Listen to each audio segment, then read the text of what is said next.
Ito naman, diversion sa Talaw-Talaw. Puntang Talaw-Talaw yan. Yan.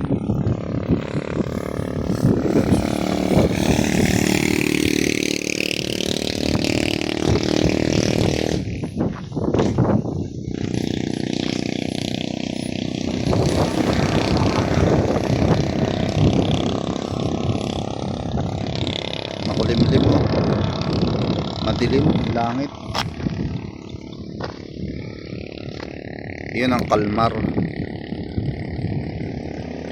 Sinchot pala ng Pace 3D. So malayo po yan mga dito. Siguro mga 2 kilometer yan, 3 kilometers.